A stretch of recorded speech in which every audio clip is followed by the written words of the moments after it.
You suka-suka mau ambil saya punya barang, pasal? You mau apa? Sekarang ni, apa pasal? You apa pasal sekarang ni? You mau ambil apa? Cakap. You cakap sekarang, you ambil barang apa sekarang? IC mana? You go IC sekarang.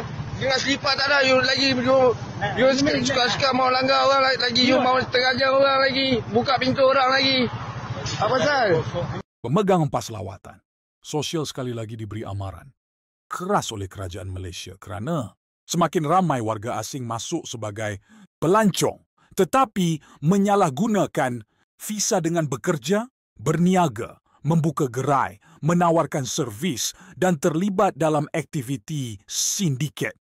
Kenyataan ini ditegaskan oleh Menteri Komunikasi Datuk Fahmi Fadzil yang menegaskan bahawa PLS tidak dibenarkan bekerja walau sesat sekalipun, tidak dibenarkan berniaga walau satu produk sekalipun dan tidak dibenarkan mengambil apa-apa peluang pendapatan di negara ini kerana tindakan itu melanggar undang-undang imigresen, mengganggu ekonomi tempatan dan membuka ruang jenayah lintas sempadan.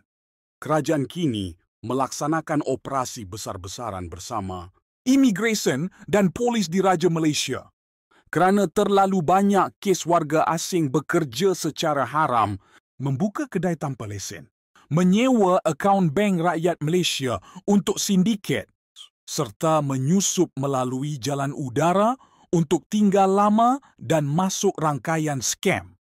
Rakyat juga diingatkan bahawa sesiapa yang menggaji, menempatkan atau membantu pelancong asing, bekerja tanpa permit boleh ditangkap serta dikenakan kompaun dan penjara. Manakala pemilik akaun bank yang bagi sewa akaun kepada warga asing boleh disiasat bawah AMLA dan dikategorikan sebagai keldai akaun. Persoalannya sekarang, sampai bila kita nak biarkan negara ini dibolosi begitu saja?